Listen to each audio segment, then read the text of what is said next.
The emergency beacon cut through the static of Sergeant Marcus Chun's cum unit like a blade through flesh. 3 short bursts, 2 long ones, then silence. It was a distress signal he'd never heard before. Transmitted on a frequency that shouldn't have existed in this sector of space. Marcus pressed his back against the twisted metal of what used to be a Covenant battleship, its hull still warm from the plasma bombardment that had torn it apart 6 hours earlier. The Battle of Kepler 438b was supposed to be over. The human fleet had pushed back the alien invasion force, sending them retreating into the asteroid belt. Yet here he was, alone on the planet's surface, tracking down survivors in the wreckage. The signal came again. This time, Marcus could triangulate its position. It was coming from a crashed ship about 2 kilometers north of his location, partially buried under a collapsed rock formation. The design was unlike anything he'd seen before. Not human, but not Covenant either. The hull was smooth and silver, almost organic in its curves, with strange symbols etched along its sides that seemed to shift and change when he looked at them directly. Marcus approached carefully, his rifle ready. The war had taught him that not all aliens were hostile, but it had also taught him that trust was a luxury he couldn't afford. As he drew closer, he could hear voices from inside the ship. One was deep and resonant, speaking in a language that sounded like music mixed with thunder. The other was higher, softer, filled with what sounded like tears. A section of the hull suddenly became transparent, revealing the interior. Marcus had never seen anything like it. The technology was far beyond what either humans or the Covenant possessed. Inside, he could see 2 figures. One was tall and imposing, easily 8 feet in height, with skin that shimmered like starlight and eyes that glowed with an inner blue fire. The other was smaller, more delicate, holding what appeared to be a child. The tall figure noticed Marcus first. Instead of reaching for a weapon, he raised his hand in what seemed to be a gesture of peace. When he spoke, the words came out in perfect, unaccented English. "Human warrior," the alien said, his voice carrying a weight of authority that made Marcus's spine straighten involuntarily. "I am King Zephian of the Stellar Dominion. My ship has been damaged beyond repair, and my time grows short. I have a request that may seem strange to your kind." Marcus kept his weapon trained on the alien but didn't fire. Something in the creature's manner suggested he wasn't dealing with an enemy. "I'm listening," Marcus said carefully. King Zephian stepped aside, revealing the smaller figure more clearly. She was obviously female, with the same shimmering skin but more delicate features. Her eyes were red from crying, and she clutched a small bundle to her chest. The bundle moved, and Marcus realized it was indeed a child. "This is my daughter, Princess Lyria," Zephian said, pain evident in his voice. "And my grandson, Prince Kale, my son died in the battle above your world. He was trying to stop the Covenant from using a weapon that would have destroyed your entire planet. He succeeded, but at the cost of his own life." Marcus felt his grip on his rifle loosen slightly. "Your son fought against the Covenant?" "The Covenant are enemies to all civilized species," Zephian replied. "My people have been fighting them for generations. We came here to help, but we arrived too late to prevent the initial assault. My son's sacrifice saved millions of human lives, but it also orphaned his child and widowed his wife." The princess looked up at Marcus with eyes that held depths of sorrow he recognized from his own mirror. She spoke in that musical language, and Zephian translated. "She asks if you are one of the brave human warriors she has heard about. The ones who never give up, no matter how impossible the odds." Marcus nodded slowly, still not lowering his weapon entirely. "What does this have to do with me?" King Zephian moved closer to the transparent wall, and Marcus could see that the alien's breathing was labored. Dark blood seeped from wounds hidden beneath his ornate armor. "I am dying, human warrior. The ship's systems are failing, and there is no one left to rescue us. But before I pass into the great unknown, I must ensure the safety of my family. My daughter and grandson cannot survive alone in this hostile galaxy. You want me to help them get home?" Marcus asked. "No," Zephian said, shaking his head sadly. "Our homeworld was destroyed by the Covenant 3 cycles ago. We are the last of our royal line, wanderers in space with nowhere to return to. I am asking something far more difficult. The alien king pressed his hand against the transparent barrier, and Marcus could see the desperation in his glowing eyes. I am asking you to take them with you, to protect them as if they were your own family. I know it seems impossible. They are aliens to you, strangers from a distant world, but I have studied your species during our journey here.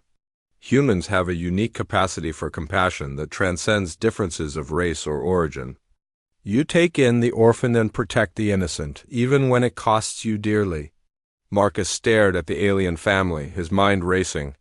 He thought of his own sister, killed in the first Covenant attack on Earth. He thought of the children he'd seen in refugee camps, their parents lost to the war. The human in him wanted to help, but the soldier in him knew the complications this could create. How do I know this isn't some kind of trick? Marcus asked. How do I know you're really who you say you are?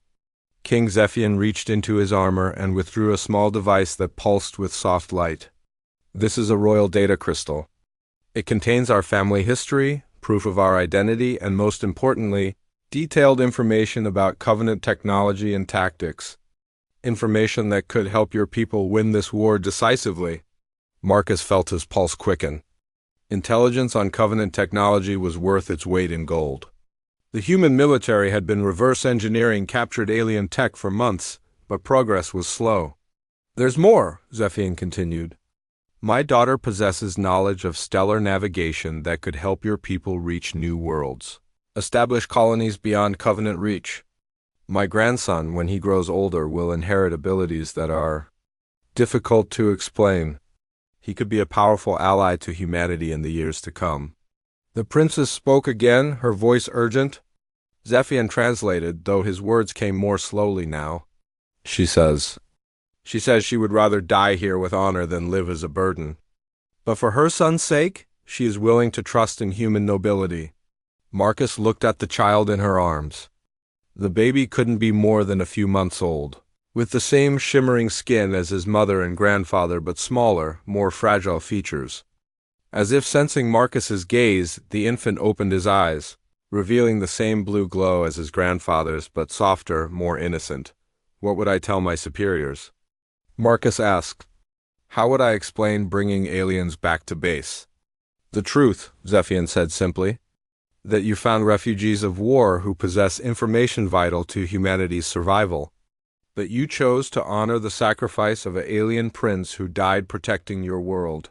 The ship's systems flickered and several warning lights began flashing. Zephian grimaced and pressed a hand to his side, where the dark blood was flowing more freely now. I don't have much time left, he said. The ship's life support is failing. You must decide quickly. Marcus holstered his rifle and approached the ship. As he got closer, he could see that the hull was cracked in several places, atmosphere slowly leaking into the thin air of the planet's surface. How do I get them out? He asked. Zephian's eyes brightened with hope. There is an emergency exit on the port side, but once it opens, the ship's atmosphere will be completely lost. I will not survive the transition. We can get you medical help, Marcus said, though he could see the extent of the alien king's injuries now. Even with human medical technology, it would be touch and go. No, Zephian said firmly. My wounds are too severe, and my biology is too different from yours. But my daughter and grandson can survive in your atmosphere with minor assistance. The child especially is remarkably adaptable. The princess stood and walked to the barrier, placing her hand against it opposite Marcus's. When she spoke, her voice was clear despite the tears. She says, "Thank you," Zephian translated. In our language, there is no word that truly captures the depth of gratitude for one who saves not just a life, but a legacy. Marcus found the emergency exit and examined the mechanism. It was intuitive enough that he could figure out how to operate it, but once he did, there would be no going back. What are their names? Marcus asked. What should I call them? My daughter's name is Lyria Starweaver, Princess of the third moon of Andromeda Prime. My grandson is Kale Lightbringer, heir to nothing now except hope. Zephian's voice grew weaker. But perhaps that is enough. Marcus placed his hand on the exit control. Any last words for them? King Zephian turned to his daughter and grandson, speaking in their musical language for a long moment. Lyria nodded through her tears and kissed the baby's forehead. Then Zephian looked back at Marcus. I told them that sometimes the greatest honor comes not from ruling over others, but from trusting in their goodness. I told them that you are proof that there are still heroes in this galaxy, even if they come from unexpected places. Marcus activated the emergency exit. The hiss of escaping atmosphere filled the air as a section of the hull slid away. Lyria stepped through quickly, shielding her child. The interrogation room at Forward Base Alpha was designed to be intimidating. Cold metal walls, harsh lighting, and a single table with 2 chairs facing each other. Marcus had been in similar rooms before, but never as the one being questioned. Across from him sat Colonel Sarah Mitchell, her expression unreadable as she studied the data crystal that Lyria had given him. So let me get this straight. Sergeant Chun, the colonel said, not looking up from the alien device. You found 2 alien survivors, one claiming to be royalty, and you decided to bring them back to our most secure military installation based on a promise that they had valuable intelligence. Yes, ma'am, Marcus replied. He'd been over this story a dozen times already, first with base security, then with intelligence officers, and now with the colonel herself. King Zephian died from his injuries, but not before entrusting his daughter and grandson to my protection. Colonel Mitchell finally looked up, her gray eyes sharp as laser sights. Sergeant, we're in the middle of the largest war in human history. The Covenant has superior technology, superior numbers, and they've shown no mercy to any human settlement they've encountered. You want me to believe that these aliens are somehow different? With respect, ma'am, I've seen the data on this crystal. Our tech teams have been working on it for 3 days straight. The intelligence on Covenant ship designs alone could revolutionize our defensive strategies. The colonel leaned back in her chair. Through the observation window, Marcus could see Lyria sitting in another room, holding baby Kale while a team of xenobiologists ran non-invasive scans. She looked exhausted and scared, but she bore it all with a dignity that reminded Marcus of his own mother during the hardest times of his childhood. The data is indeed valuable, Colonel Mitchell admitted, but that doesn't automatically make these aliens trustworthy. For all we know, this could be an elaborate Covenant intelligence operation. Ma'am, the princess fought against the Covenant herself. Her husband died, stopping them from deploying a planet-killer weapon. If she were working for them, why would she give us intelligence that could help us defeat them? Before the colonel could respond, the door burst open and Lieutenant Commander Jessica Torres from Naval Intelligence strode in, her tablet clutched in her hand and excitement written across her face. Colonel, you need to see this, Torres said breathlessly. The navigation data from the alien crystal. It's incredible. The princess has given us star charts that extend far beyond anything we've ever imagined. Trade routes, resource locations, habitable worlds that could house billions of human colonists. Colonel Mitchell raised an eyebrow. Go on.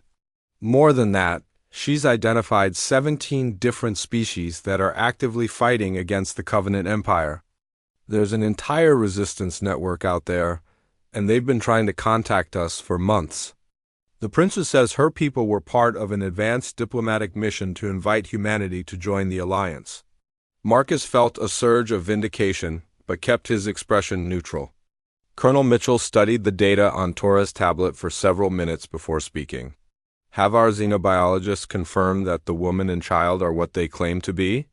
Biologically, they're definitely not Covenant, Torres replied. Their DNA structure is completely different, more complex in some ways. And the child? Colonel, the child is exhibiting some unusual characteristics. Such as? Torres glanced at Marcus uncertainly. Maybe we should discuss this privately. Sergeant Chun brought them here, the colonel said firmly. He's earned the right to know what he's gotten himself into. Speak freely. The baby's brain activity is off the charts, Torres explained.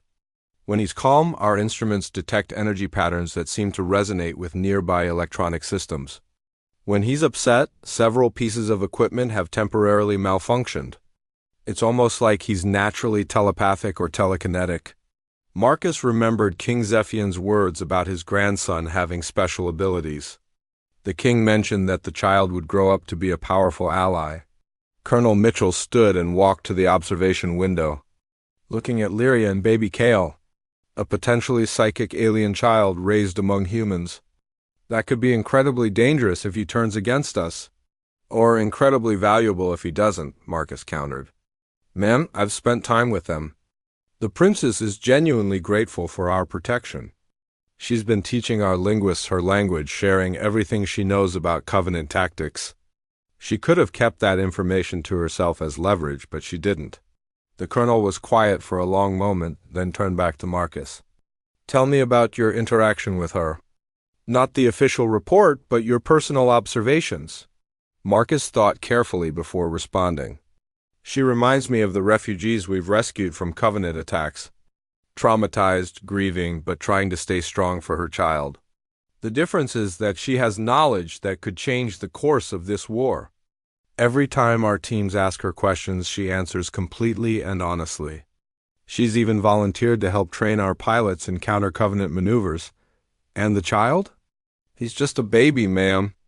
But when he looks at you, it's like he understands more than he should. And the princess is clearly devoted to him. Everything she does is focused on keeping him safe. Lieutenant Commander Torres added, Our psychologists have evaluated her.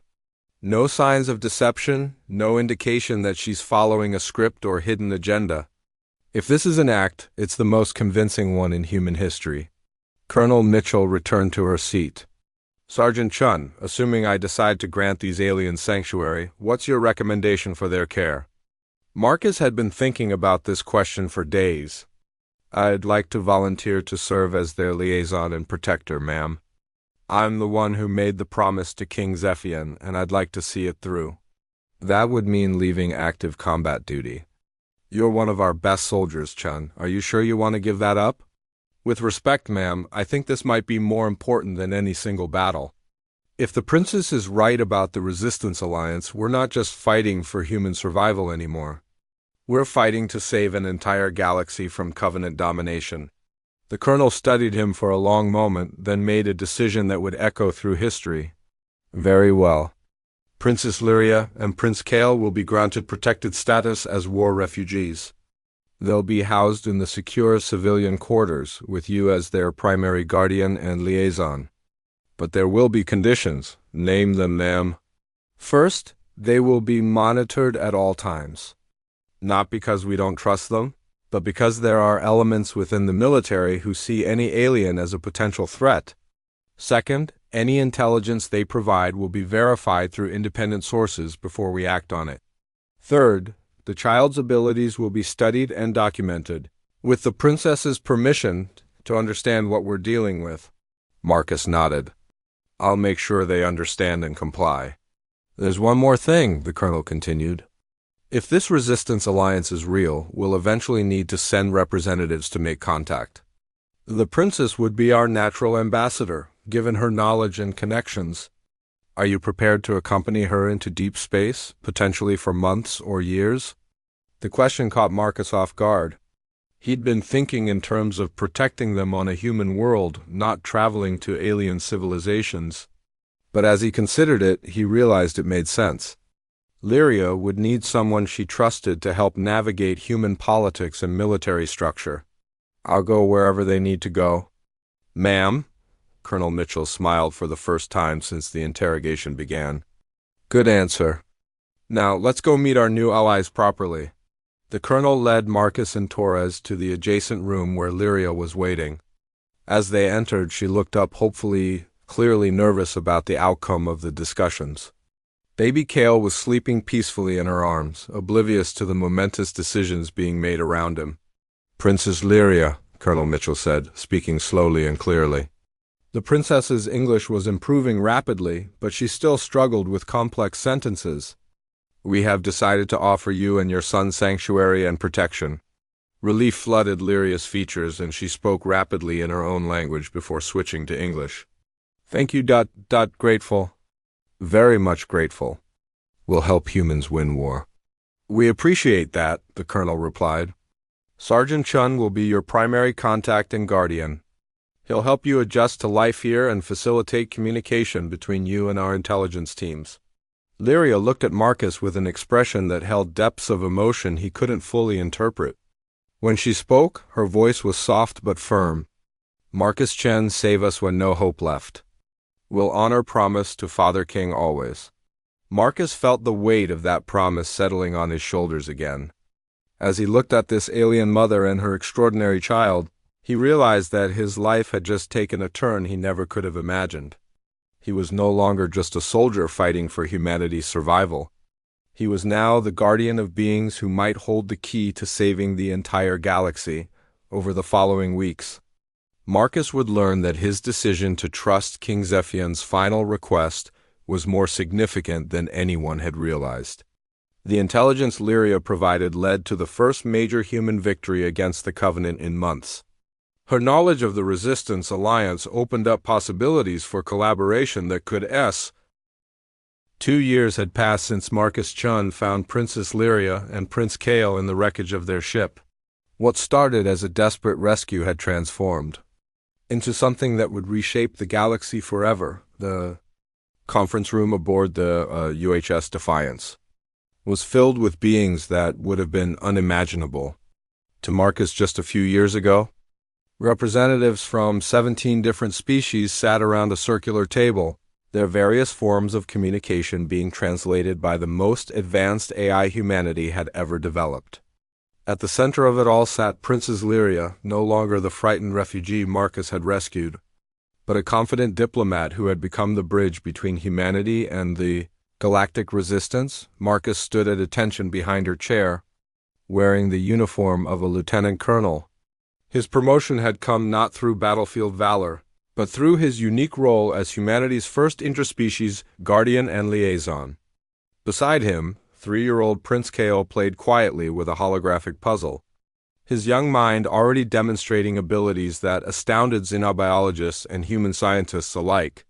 The Covenant Fourth Fleet has been completely destroyed, announced Admiral Reynolds, the human representative to what was now called the Galactic Liberation Alliance. Thanks to the tactical information provided by Princess Lyria and the strategic coordination made possible by Prince Kale's unique gifts, we achieved a victory that should have been impossible. Kale looked up from his toy, his blue eyes glowing softly as he spoke in perfect English despite his young age. The bad ships couldn't hide their thoughts from me. I could feel their fear when they realized the trap. The Zelthari representative, a crystalline being named Vorthax, chimed in harmonious tones. The young prince's telepathic abilities have given us an unprecedented advantage. He can sense Covenant intentions across vast distances, allowing our forces to anticipate their movements. Marcus still marveled at how quickly Kale had developed. What had started as infant empathy had grown into something approaching clairvoyance. The boy could sense the emotional states and intentions of beings across multiple star systems, making him invaluable for military planning and diplomacy alike. But the Covenant is adapting, warned Commander Zix of the Arachnoid Defense Corps, her multiple limbs clicking nervously against the table surface. They're developing psychic shielding technology. Soon, the young prince's abilities may be less effective against them. Princess Lyria leaned forward, her voice carrying the authority that had made her one of the most respected figures in the Alliance. Then we must be prepared to win this war through other means. The knowledge my people gathered over generations of fighting the Covenant is now shared freely among all Alliance members. Human ingenuity combined with our collective wisdom has already produced weapons and strategies the Covenant never anticipated. Marcus watched the interaction with pride. Lyria had grown from a grieving widow into a leader who commanded respect across species barriers. Her integration of human tactical thinking with alien technologies had revolutionized how the Alliance conducted warfare. Speaking of human ingenuity, said Dr. Elena Vasquez, the Chief Science Officer, our analysis of Covenant technology using Princess Lyria's insights has led to a breakthrough. We've developed a weapon that can disable their shield generators permanently. The room buzzed with excitement in 17 different ways. Admiral Reynolds leaned forward eagerly. Explain. The Covenant shields operate on a quantum frequency that we never understood before, Dr. Vasquez continued. But the princess provided us with the mathematical formulas her people discovered after decades of study. We've weaponized that knowledge into something we're calling the quantum disruptor. Prince Kale suddenly looked up from his toy, his expression serious despite his young age. The weapon will work, but the Covenant Emperor is planning something terrible in response. I can feel his anger and desperation from here. The room fell silent. Kale's predictions had proven accurate too many times to be ignored. What kind of terrible thing? Marcus asked gently. He had learned to interpret the boy's visions over the past 2 years. Kale closed his eyes, his small face scrunching in concentration. He's going to attack Earth directly. Not with ships, but with something that will make the planet very sick. The air, the water, everything will become poison. Admiral Reynolds went pale. A biological weapon? Worse, Kale said, opening his eyes. Something that changes the planet itself. Makes it so no one can live there anymore. Princess Lyria reached over and took her son's hand. A planetary conversion weapon. My people encountered one once long ago. It transforms the atmosphere and soil to match Covenant homeworld conditions. Any non-Covenant life dies within days. The implications hit the room like a physical blow. Earth was the heart of human civilization, home to over 8 billion people. Evacuation would be impossible on that scale. How long do we have? Admiral Reynolds asked. Kale's eyes glowed brighter as he focused. The weapon is almost ready. Maybe 2 weeks, maybe 3? But they have to bring it close to Earth to use it. Very close. Marcus felt a familiar surge of protective instinct. But this time it wasn't just for Lyria and Kale. This was about saving his entire species. Then we stop them before they reach Earth, he said firmly. Commander Zix clicked her approval. The Alliance fleet could intercept them in the outer system. But the Covenant will be expecting that. They'll bring everything they have. Not everything, Prince Kale said quietly. The Emperor is scared. He's keeping his best ships to protect himself. He doesn't think Earth's defenders are strong enough to stop the weapon. Admiral Reynolds smiled grimly. Then it's time to show him how wrong he is. Princess, can your people provide detailed schematics of this conversion weapon? More than schematics, Lyria replied. I know how to destroy it. My grandfather's research included countermeasures, but they require precise timing and a way to get close to the device. Marcus felt pieces of a plan forming in his mind. A small insertion team could get close while the main fleet engages the Covenant forces. Too dangerous, Admiral Reynolds objected. We can't risk losing our most valuable intelligence assets. With respect, sir, Marcus replied, Princess Lyria and Prince Kale aren't just intelligence assets anymore. They're family. And family protects each other. Prince Kale looked up at Marcus with eyes that seemed far older than his 3 years. You want to take us with you to fight the big weapon. I want to finish what your grandfather started, Marcus said gently. Your father died protecting Earth from Covenant weapons. Your grandfather entrusted me to keep you safe. The safest place for you is in a galaxy where the Covenant can no longer threaten anyone. Princess Lyria stood, her decision clear in her posture. Then we end this. For my husband, for my father, for all the worlds the Covenant has destroyed. And the next 2 weeks passed in a blur of preparation. The Alliance fleet assembled in Earth's outer system, a massive collection of ships representing dozens of species united in common cause. Human vessels flew alongside Zelthari crystal ships, arachnoid biofighters, and craft of designs that defied easy description. Marcus stood on the bridge of the stealth ship Shadowhawk, watching the Covenant fleet approach through the tactical display. Princess Lyria worked at a nearby console, her fingers dancing over alien interfaces as she prepared the countermeasures for the conversion weapon. Prince Kale sat in a specially designed chair, his young mind reaching across space to monitor enemy movements and intentions. Covenant fleet is in position, reported Captain Torres, who had requested transfer to the mission. The weapon ship is in the center of their formation, just as Prince Kale predicted. I can feel the Emperor's confidence, Kale said, his voice unnaturally calm for a child. He thinks this battle is already won. Marcus checked his equipment one final time. In a few hours, he would lead a boarding team onto the Covenant weapon ship while the main fleet engaged their escorts. It was possibly a suicide mission, but it was also the best chance to save Earth and deal a decisive blow to the Covenant Empire. Lyria, he said quietly, if something happens to me, Nothing will happen to you, she interrupted firmly. Kale has seen the outcome. We succeed, the weapon is destroyed, and the Covenant Empire begins to crumble. And after that? Marcus asked. Princess Lyria smiled. The first truly peaceful expression he'd seen from her since that first day in the wreckage. After that, we build something better. A galaxy where species work together instead of conquering each other. Where children like Kale grow up knowing cooperation, not fear. The battle began with a light show visible from Earth's surface. Alliance ships engaged Covenant forces while the Shadowhawk slipped through the chaos toward its target. Marcus led his team through the ship's corridors. Guided by Kale's telepathic directions and Lyria's technical expertise, the conversion weapon was massive. A crystalline structure that pulsed with malevolent energy. As Marcus and his team planted the countermeasure devices according to Lyria's specifications, he could feel the weight of history on his shoulders.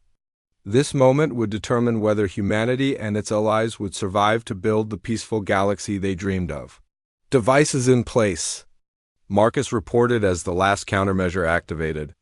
Beginning energy reversal sequence, Lyria announced from the Shadowhawk. R.